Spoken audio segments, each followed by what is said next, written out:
Thank you very much, Wei. Thank you, thank you, thank you. One more round of applause.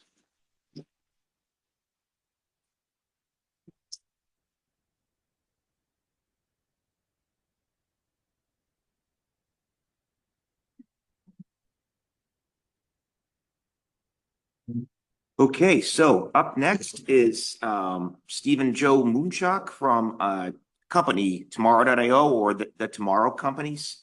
And he will give a presentation on the Tomorrow.io weather constellation, current status, and on-orbit performance. Thanks, Mark.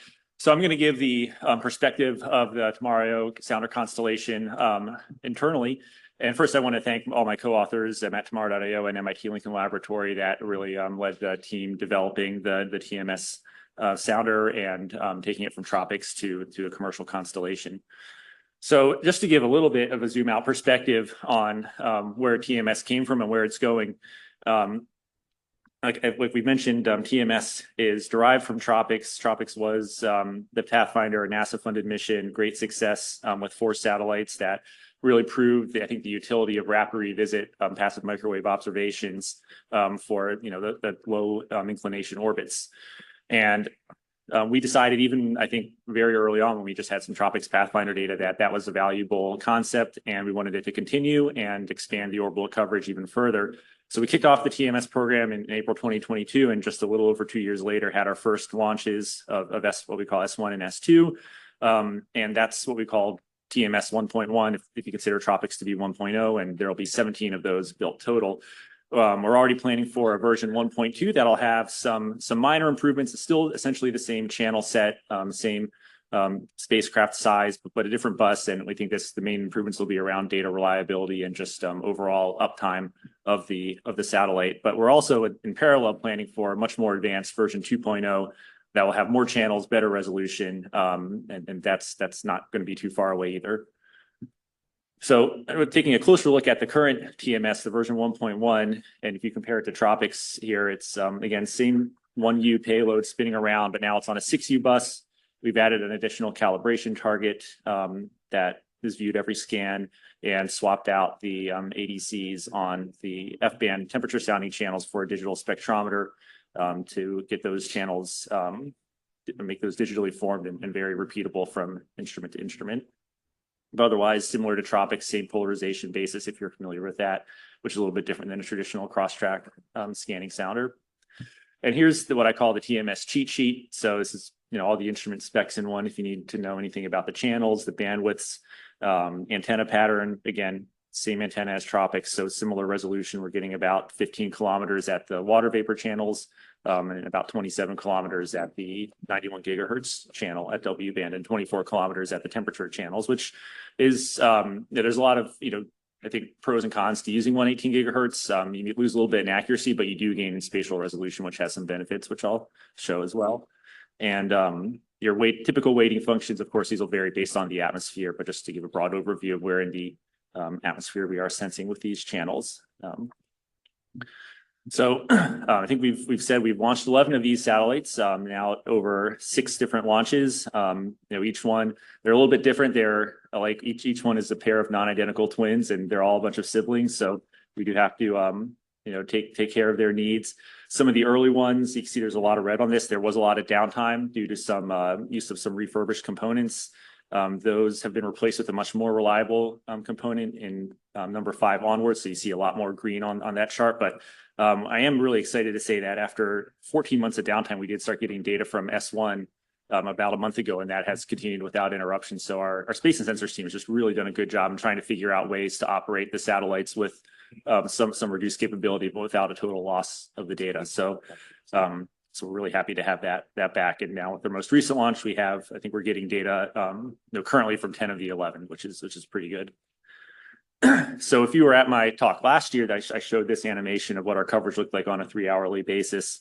And now with a bunch more satellites in operations, it looks like this. So we're getting really good global coverage. You can really see these individual storms move. I think that the animation Sherry showed previously with the combination of TROPICS and TMS to show the hurricane observations on almost a sub-hourly time scale is really impressive, and what we're enabling with these types of measurements. Digging a little bit more into the orbits, because I know there is, a lot of interest in specific equator crossing times. So right now we have 3 polar orbit planes. Those are the S1, S2, which is a kind of a late evening ascending node. S5 and S6 is actually about 12 hours opposite that. So they do cross almost at the same time, but in different directions. So you get different coverage at the high latitudes. And our most recent launch, S10 and S11, is in that 5:30 p.m. ascending node. So it is the dawn dusk orbit that is really critical and has a lot of need for coverage right now. And in addition to that, we have these 45-degree orbits, which process on about a 60-day cycle. And you can see there that they are offering complementary coverage at different times a day to that. And what this gives you, if you just were to plot out the number of observations in a day, even with all the different maneuvers that we do on orbit for pointing and downlinking, you can see that on average, you're getting about a 1-hour revisit with the current constellations. A little worse near the equator. It's a little bit better at the mid latitudes where we have those 45-degree orbits and better at the poles as well. But overall, global average is now about 1 hour, and that'll continue to improve as we launch more satellites this year. You can also look at coverage in terms of how much of the globe are we covering in a given time, because sometimes revisit rate can be a little bit misleading. You could have a bunch of satellites in the same plane, you get a high revisit rate, but you still have very long data gaps. But because we have so many different orbital planes, no matter what time span you look at, whether it's 1 hour, 3 hours, 6 hours, we're about covering the entire globe now in 6 hours with no gaps. We're almost at 90% in a 3-hour span. And even in a 1-hour span, we're over 50% now with the current orbital configuration. And of course, we don't intend TMS to be used in a vacuum. It's meant to be used on top of the backbone of satellites of all the agencies like NOAA and EUMETSAT and JAXA that provide their data. And if you were to take those on the top, you can see where you get coverage at different times of day from each satellite and the large gaps that exist on an hourly basis. On the bottom, if you add TMS on top of that now, first of all, TMS is providing the most recent observation over the majority of the globe if you were to pick any given point in time. And you can see the gaps. It's very clear how few gaps there are now in this combined constellation, even at the hourly time scale.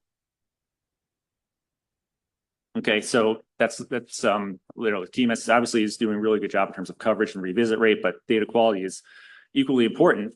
And so I'm really happy to share that Sherry mentioned the good calibration compared to ATMS. We've done our own internal comparisons.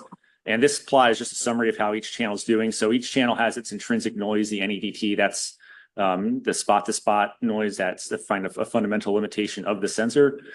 But there can be other errors on top of this. So you can have time varying calibration biases.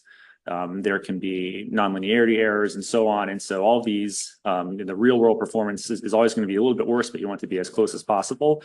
And so we do a lot of different comparisons to try to figure out just how well the sensors are performing and to get that performance, the real world performance, as close as possible to the NEDT. And so what I'm showing here is 3 different comparisons. There's our forward model O-B compared against the ERA5, and then we have double differences against ATMS and GMI, which cover some of the channels, but not all of the channels.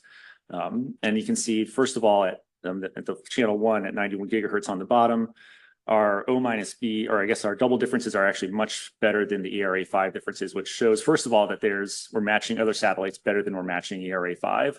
And that's important because it tells us that there is information in these observations that's not captured in a reanalysis and can be used to improve forecasts if it's assimilated. In the temperature channels, you can see as you get higher up in the atmosphere where there's less noise from clouds and water vapor features, we do get very close to that NEDT in terms of our RMSEs. So again, it's showing that the calibration is good and stable. And then in the water vapor channels, it's sort of a similar story to what we have in the W-band channel 1, where we have better agreement with other satellites than we do with the ERA5, again, showing that there's information about water vapor in these measurements that's not captured in current reanalyses.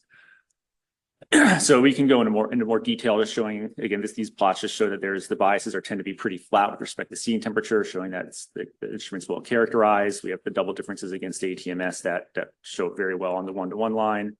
And we did a comparison with TROPICS, and this is all in a paper that's currently in revision for JTech, but we showed that the temperature sounding channel error is reduced by a factor of 2 to 3 from TROPICS, and the water vapor and W-band errors are also significantly reduced as well, although those were better in TROPICS to begin with. This is a highlight of a level 2 retrieval that Mitch Goldberg did as part of the NOAA pilot, just comparing if you take the data and just do a pure statistical regression against ERA5, again, making the assumption that ERA5 is perfect, but and just seeing like how much information there is in the measurements as a function of its noise and channel set. You can see on the left is his temperature accuracy, and ATMS, of course, does best. It has the most channels. It has lowest noise, but TMS is actually doing pretty well even compared to AWS in the upper atmosphere due to the channel set and pretty comparable.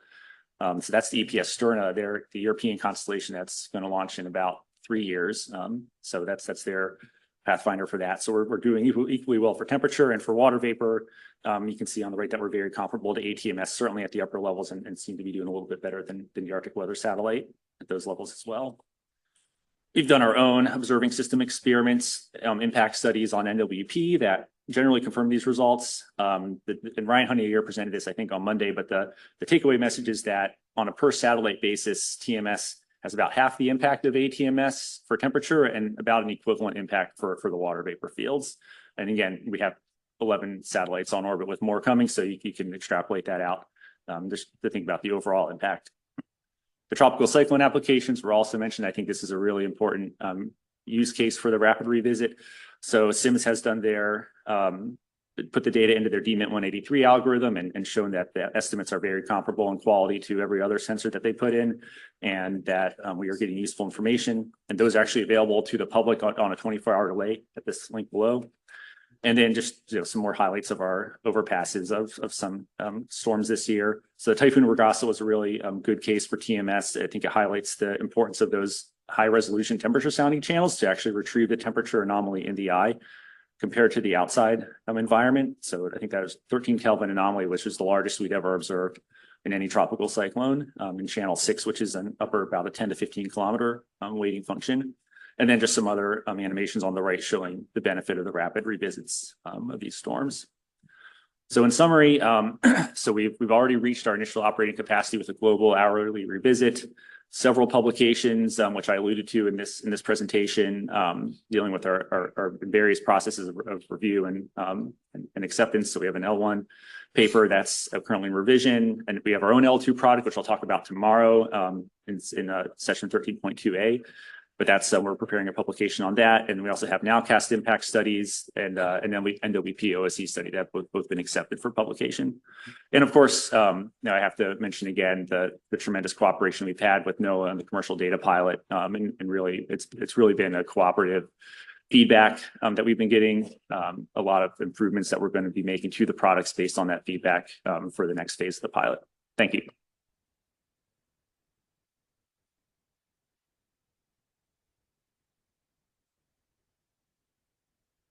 Okay, so we have time for a couple of questions.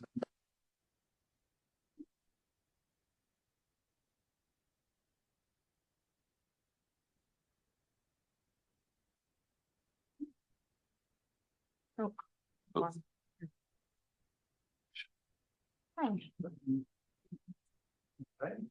Thanks. Thank you. Pretty exciting work, and I'm just my head's spinning by the time from 2021 to now. It's incredible. Getting a little as Taylor said, sometimes private industry moves at a different pace than we're used to. One question I have is, you said you started putting it into NWP. Is the acceptance rate into the assimilation to the model about the same percentage as like ATMS? Like, is 90% of the data being accepted?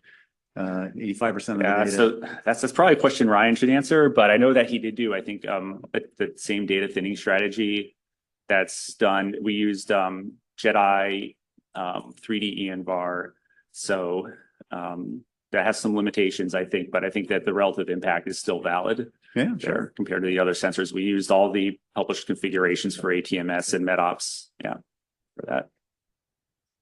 Very good. Yeah, I'm excited to see some of those results.